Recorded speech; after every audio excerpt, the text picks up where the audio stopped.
because you're on the next one I watched. That's it. That's it for Tower Heist. I don't want to. Yeah, yeah. The I next said I movie think that's it. the next movie I watched is The Giver. And here's the thing about The Giver, Jordan. I hated that movie the first time I watched it. I hated it thoroughly. It was so bad, and I've said this very famously. I almost cried. I don't know if you remember that, Jordan. I don't know if you remember me being in the car. Being, it was so bad. It was so I remember bad. I remember you being very upset. I And don't here, remember the crying, but I remember you being upset. almost cried. I didn't actually cry.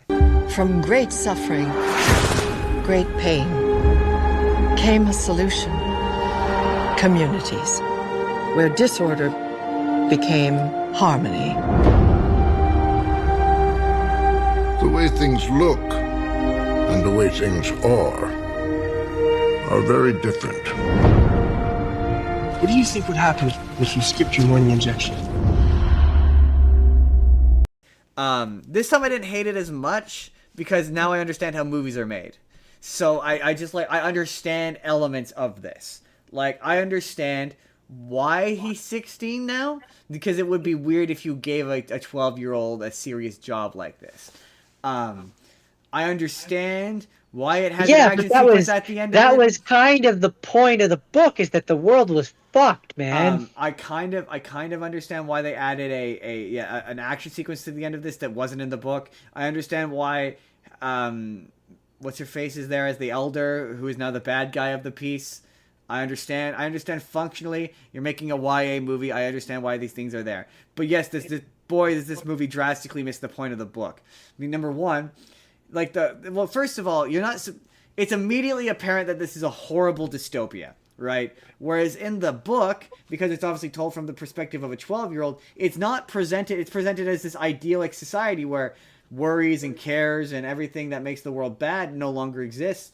Like, you're supposed to think that it's perfect, and the notion that it's a bad world is supposed to be slowly peeled back and revealed, so that when you get to the point when you see the dad kill the little baby, you're like, whoa, like that's really screwed. Not And even sociopathic. not even just that the dad killed the little baby, but he does it with the happy, like, oh, like, this is for your own good, little buddy. And like, it's not just the act, but it's the lack of emotion or care or Yeah. realization that what he's doing is horrifying. And the notion that they're putting all of it, and you kind of like we read this this book in elementary school as like an 8-9-year-old, 7-8-9-year-old, that sort of age range, and you don't really appreciate as a child the fact that them putting this on a 12-year-old is fucked, like Right? so fucked. You don't really appreciate that he's being given all this bad shit.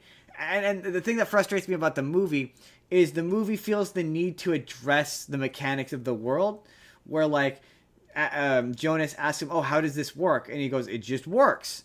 And like, yes, I as a child was always bothered by the fact that the book never explains how this actually works mechanically speaking. I appreciate as an adult that that's not the point of the book. Yeah. Like, you're not supposed to question how these things. How is he passing memories? How did the memories get past him? How does that work? And so in the book, I don't know if they say this in the book, but in the movie, they come up with the plan that if he leaves the village, all the memories will be released to everyone.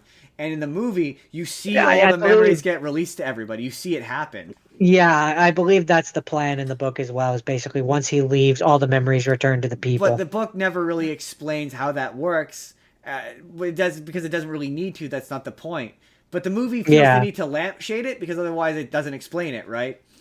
Um, because it can't explain it, because the book never explained right. it. And there's a lot of like the little details of like they keep going precision of language, but because they don't have time, it has everything to do with it being, like you say, book adaptations should maybe always be shows, because like it doesn't have the. But then again, I don't know if a show would explain it properly either. It doesn't explain the importance of stuff like precision of language and why they say that. Like, whereas the book does, it explains all of that. So like when she's getting like precision of language, which, by the way, incidentally, this week, man, I was wishing for some precision of language from some coworkers. Um, but like it's like little world building stuff like that. A movie doesn't really. Also, I don't like how Jeff Bridges plays the Giver. I don't like his performance. Um, Bridges. The elder knows stuff like, oh, you remember what it was like before with all the wars and stuff, so she has the memories, which makes the giver's position entirely redundant. Yeah, isn't the point supposed to be that no one but the giver remembers? Right, exactly. It makes it completely friggin' pointless. And that's not mentioning the romance, the love triangle subplot between the three leads, which is awful and misses the point of the book. It's just generally a bad adaptation and just not a very good movie. To be fair, that has everything to do with them aging them up, though. Like in the book, it's a childhood. Like they're still kids. I mean, there needs to be Hunger Games. There needs to be a Gale and there needs to be a Peeta. Like that's what needs to happen. Like Asher is barely a character in the books, but here, or he goes on to become like the leader of recreation or whatever. You don't really hear from him. Whereas in this, he joins the army, and you get to like see the army and stuff. And it's like, yeah, that's not the point of this book.